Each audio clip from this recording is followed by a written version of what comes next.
কিছু মৃত্যুর আলামত আছে, এটাই প্রমাণ করে এটা ভালো মৃত্যু নয়, এরকম আলামত আছে না নাই?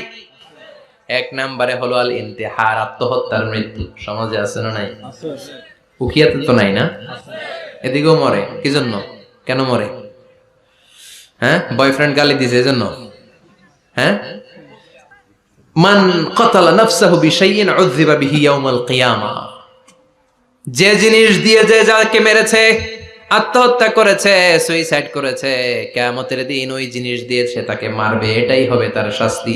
ওড়না পেঁচিয়ে যারা আত্মহত্যা করলো ওর শাস্তি ওড়না পেঁচানো। বিষ খেয়ে যারা মারা গেল তার শাস্তি জাহান্নামের বিষ খাবে আর চিৎকার করবে। ছুরি ঢুকিয়ে যারা মারা গেল জাহান্নামের আগুনে ঝলসানো ছুরি শুধু ঢুকাবে। আল্লাহ আত্মহত্যা থেকে বাংলাদেশে বাঁচাও, আমাদের ছেলে মেয়েগুলারে বাঁচাও। চিৎকার দিয়ে বলেন আমিন।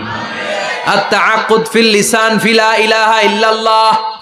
আজীবন কালেমা পড়ে নাই, আজীবন কালেমারে বাস দিয়েছে, এখন মরার সময় সবাই কয় কলমা পড়েন, কলমা পড়েন।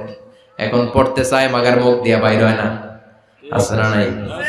এরকম ডাকায় দুখিয়াতে নাই? কলমা পড়তে পারে না, আটকায় যায়, মরে গেছে।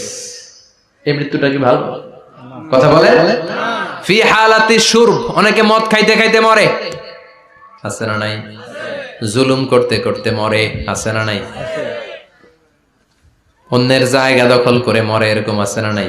ফি হালাতি ইরতিকাবিল কাবায়ের, যে কোনো কবিরা গুনাহ কর অবস্থা যদি মারা যায় এটা খারাপ মৃত্যু, অপমৃত্যু, এটা জান্নাতি মৃত্যু নয়। চিৎকার করে বলেন ঠিক কি না? এরপর ফি সাখাতিল ওয়ালিদাইন, বিশ্বনবী বললেন কোন ছেলে যদি মারা যায় এমন অবস্থায় মা বাবা তার উপর রাগান্বিত, এটা ভালো মৃত্যু? কথা বলেন। গোটা পৃথিবীর বুকে মায়ের চেয়ে আপন কেউ আছে নাকি?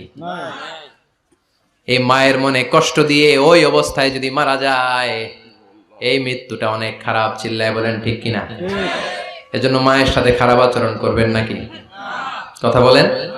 যার মা নাই সে জানে মা না থাকার কি জ্বালা, ঠিক কিনা? যখন রাত্রি নিঝুম এই চোখে ঘুম, একলা শুধু ঘরে, তোমায় মনে পড়ে মাগো, তোমায় মনে পড়ে।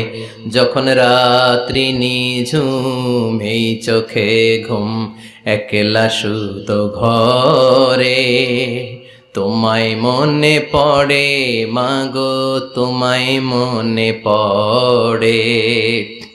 এজন্য মায়ের দোয়া সবচেয়ে বড় দোয়া। মা রেগে আছে, মা বদদোয়া দিয়েছে, বাবা বদদোয়া দিয়েছে, বাবা আপনার উপর অসন্তুষ্ট।